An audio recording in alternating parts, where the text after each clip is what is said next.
સ્વામીએ ખૂબ સુંદર વાત કરી, સરસ મજાના મહિમાની વાત કરી. મહિમા સમજવો ને એ બહુ કઠણ હોય છે. તમે બધા ઉત્સવમાં તો હતા જ, એટલે અમુકના પ્રવચનોની હું તમને અહીંયા વાત કરીશ. પહેલે જ દિવસે કલોલવાળા પ્રેમ સ્વામીએ પ્રવચનમાં કીધું હતું. સ્વામી કહે, મેં ઉત્સવો તો ઘણા જોયા, ઘણા મેં ઉત્સવો કર્યા, પણ એમના શિષ્યો એમની હયાતીમાં જન્મ મહોત્સવ કરતા હોય એવો ઉત્સવ મેં આ પહેલા વહેલો જોયો છે.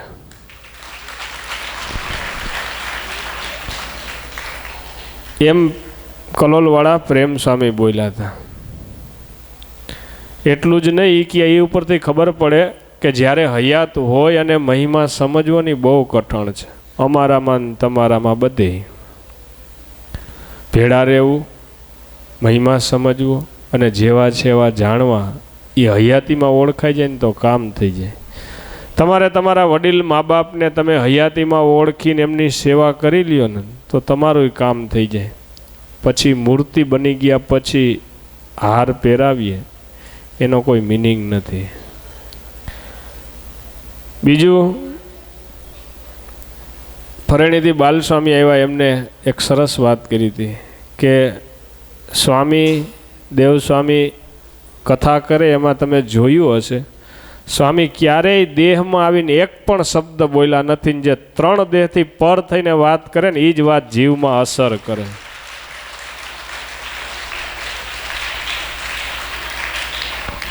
બીજું, ત્રીજું, જ્ઞાન સ્વામી કુંડળવાળા આવ્યા હતા, એમને પણ બહુ સરસ વાત કરી હતી. એને એટલું જ કીધું છું, તમને જે વસ્તુ મળી છે એવી કોઈને મળી નથી, એને મૂકતા નહીં, એની આજ્ઞામાં વરતજો તો તમારું સત્યદેહ કલ્યાણ થઈ જશે. આમ વાત સ્વામીએ કરી હતી. આ જે સંતો બોલ્યા હતા ઉત્સવમાં, એમની મેં તમને વાત કરી. હરિને હરિના જનની ગતિ છે ન્યારી, એને દેહદર્શી દેખે પોતા જેવા સંસારી. ભગવાનને સત્પુરુષોની ગતિઓ છે ને ન્યારી હોય છે, અલૌકિક હોય છે ને એના સંકલ્પમાં જ તમામ કાર્યો થતા હોય છે. આપણે ફક્ત નિમિત્ત માત્ર હોઈએ છીએ. એ આપણને કાંઈ કીએ, આજ્ઞા કરે ને તો આપણે અહોભાગ્ય આપણું માનવું જોઈએ, કે આપણી જાતને આપણે અહોભાગ્ય માનવું જોઈએ કે આપણને સ્વામી એવી આજ્ઞા કરી.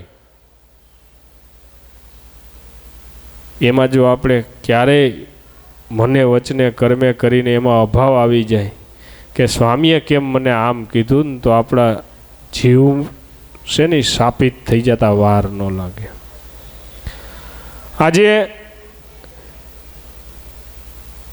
પરચા કયો તો પરચા, ચમત્કાર કયો તો ચમત્કાર. હું કોઈ ચમત્કાર અને પરચાની વાત કરવા પણ નથી માગતો, પણ સ્વામીના સંકલ્પમાં કેવડી તાકાત અને કેવડું જોર રહેલું છે. તમે વિચાર કરો, ઉત્સવ ઉપર ઉત્સવ આવે, પરિસ્થિતિઓ ગમે એવી હોય. અમે નાના સંતો પણ ઘણી વખત હિંમત હારી જાય, પણ સ્વામીના મુખમાંથી ક્યારેય એમ નથી સાંભળ્યું કે આવું કાર્ય ન થાય, કે એમ જ બોલે કે મહારાજને સ્વામી કરે છે. જેને મહારાજ ઉપર આવડો દ્રઢ ભરોસો હોય એ જ આવા કામ કરી શકે. અત્યારે તમે જુઓ છો, એક બાજુ નોટબંધીની પરિસ્થિતિ, એક બાજુ મંદીની પરિસ્થિતિ. જુનાગઢ આવડું મંદિરનું કામ હાલે, સ્કૂલ અહીંયા આવડી સ્કૂલનું કામ હાલે, આવડો ઉત્સવ કરવો. બાજુમાં માણાવદરને 50 વર્ષ પૂરા થાય છે, એમનો ઉત્સવ સરસ મજાનો ઉજવવાનો છે, જુનાગઢનો ઉત્સવ ઉજવવાનો છે. તમે બધા ઈનાઈ જ હોવ છો. સ્વામી આપણે આવડો ઉત્સવ કર્યો, પરિસ્થિતિ ગમે એવી હતી ને તો સ્વામીએ એ સભામાં ફાળો કરવાની ના પાડી. સ્વામી કહે આપણે હરિભક્તો પાસેથી ફાળો નથી કરવો, આપણે માણાવદરનો ઉત્સવ આવશે ને એમાં કાંઈક કહેશું અને પછી જુનાગઢના ઉત્સવમાં કહેશું. આવડો ઉત્સવ થઈ ગયો ને તમને સ્વામીએ કોઈને પ્રેરણા નહોતી કરી. સ્વામી કે આપણે 2 વખત ન કહેવું પડે. એટલે માણાવદરના ઉત્સવને ધ્યાનમાં રાખીને સ્વામીએ તમને કોઈને પ્રેરણા નહોતી કરીને એક જ હરિભગતને પ્રેરણા કરીને આખો ઉત્સવ ઉજવી દીધો. એક જ હરિભગત.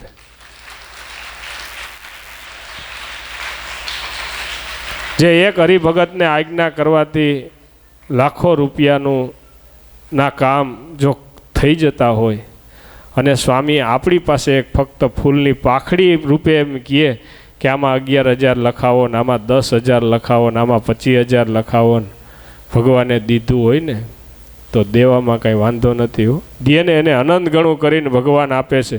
કાલે અમે સારંગપુર ગયા હતા.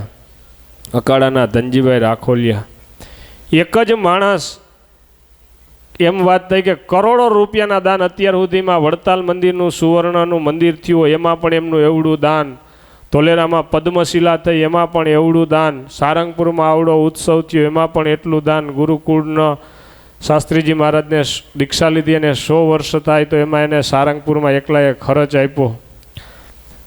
એને ઘટતું નથી કે જ્યારે હું બીમાર પડ્યો ત્યારે આચાર્ય મહારાજથી માંડી અને તમામ સંતોએ કે મારી પ્રાર્થના કરી અને મને ભગવાને આવો દેહ સંતોએ ફરીથી આપ્યો. તો હું એમ માનું છું કે હવે આ સત્સંગને માટે જે કાંઈ સંપત્તિ છે ને આ સત્સંગને માટે છે ને એને માટે જ મારે વાપરવી છે એવો એને ત્યાં સંકલ્પ કર્યો.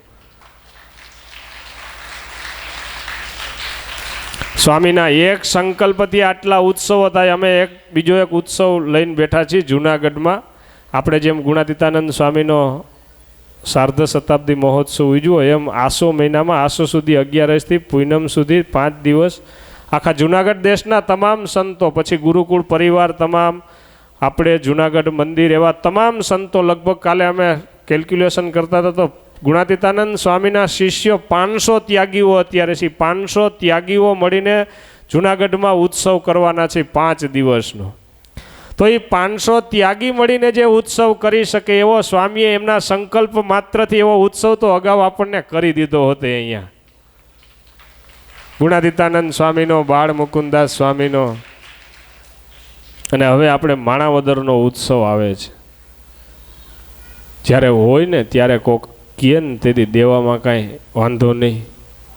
એ જ પરંપરાના છે. ગુણાતીતાનંદ સ્વામીને એક બાઉદીન ખાલી એક લાકડાનો ભારો આપે અને એમ બોલે કે જા તારે માથે લાકડાના ભારા લેવા ગયા, અને બાઉદીન લાકડાના ભારા મટાડી અને એને દીવાન બનાવી દેતા હોય એવડી શક્તિ જેના બોલમાં હોય ને એ જ પરંપરાના સ્વામી છે. આપણને સુખી કરવા માટે કહે છે, બાકી કોઈ નહીં આપણી પાસેથી લઈને આપણને એમને રજડાવવા માટે કહેતા હોય.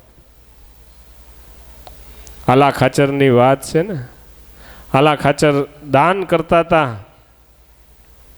એમના મંત્રીએ કીધું બાપુ હોય ત્યારે આવા માગણ તો આવ્યા કરે, આમનામ દાન કરશો ને તો એક દી કોઠાર ખાલી થઈ જશે, અને ગોળ હોય ને ત્યાં માખીઓ તો આવે જ. આલા ખાચરે ત્યારે કાંઈ ન બોલ્યા. સાંજનો સમય થયો, રાત્રિ પડવાની થઈ. આલા ખાચર ગોળની થાળી ભરી અને ગયા છે ને કીધું છે કે બાપુને એક મંત્રી આમાં માખીયું લઈ આવો. બાપુ માખીયું તો દી હોય ને તો આવે. આલા ખાચર કે કોક દી હોય ને તઈ કોક આપણને કહે કે આમાં દિયો, બાકી કાંઈ ના હોય ને તેથી કોઈ ના કહે. એમ આપણને સ્વામી પ્રેરણા કરે. કદાચ કોઈને કહે તો આપણે આપણી જાતને મહાન ન મનાય. અમે આટલા સંતો છીએ, આટલા કાર્યરત હોય, પણ અમારા શબ્દો એક જ નીકળે, સ્વામીની આજ્ઞા અને ઈચ્છા. સ્વામી બોલે એમ જ કરવું. આવી તમામ સંતોની દ્રઢતા અને તમામ સંતોની એકતા વચ્ચે તમે ઉત્સવો શોભી ઉઠે છે. તમે જુઓ તો આજે તમે કર્મયોગી છો, તમારી શું ફરજ આવે? આજે સંતો પોતાની ફરજ બજાવી અને આટલા કાર્યરત હોય. સ્વામી કાલે માણાવદર સભા હતી, માસિક સત્સંગ સભા. રાત્રે 12 વાગે આવ્યા. અમે સારંગપુરથી રાતના 1 વાગે આવ્યા. સવારમાં તોય પાછા કાર્યરત. તમે સંતોનું જીવન જુઓ, સ્વામીનું જીવન જુઓ. તમામ સંતો કાર્યરત હોય. 3-3, 4-4 જવાબદારીઓ સંભાળીને અહીંયા ઉત્સવમાં અમુક હરિભક્તો હતા વિષ્ણુભાઈની, મને કે હું જોઉં છું સંતો નવરા જ નથી રહેતા. એ કે રમણીકભાઈને રોકાણ હતા ને, મને કે બે દી પછી બે દી રોકાણા ને, મને કે એમાં તો એટલા બધા કાર્યરત છો અત્યારે સંતો. એ કે ગજબ શું સંતો કરે છે. સંતો જો તમારા માટે આટલા બધા કાર્યરત હોય, સ્વામી આવડી ઉંમરે આજે 72 વર્ષની ઉંમરે આટલા કાર્યરત થઈને, કોઈ સદગુરુ આટલું ના બેસે સભામાં, સ્વામી સભામાં હવની મોર આવી જાય ને પૂરું થાય ત્યાં સુધી આપની વચ્ચે આપણને દર્શન દે, આપણને આશીર્વાદ આપે છે. તો આપણી શું ફરજ છે એ વિચાર કરવો. ભગવાને જ્યારે દીધો હોય ને અને જો સ્વામીનો સંકલ્પ હોય ને, તો એમ માનવાનું કે આપણને સ્વામીએ પ્રેરણા કરી, આપણા અહો ભાગ્ય છે. બાકી ઉત્સવો તો થઈ જ જવાના છે, એના સંકલ્પ માત્રથી થાય. ભગવત સ્વામીએ કીધું એમ, બાળ મુકુંદાસજી સ્વામી એમ બોલ્યા હતા કે મહારાજે અમારો એક પણ સંકલ્પ અધૂરો નથી રાખ્યો. એમ સ્વામીનો એક પણ સંકલ્પ મહારાજ અધૂરો નથી રાખતા ને પૂરા કરે છે. આપણને બધાને દર્શન થાય છે. તો જેનો સંકલ્પ જ છે, એમનો જ સંકલ્પ માત્રથી આવડો ઉત્સવ થતા હોય, તો એ સંકલ્પમાં આપણે ભળવું ને આપણી ફરજ છે.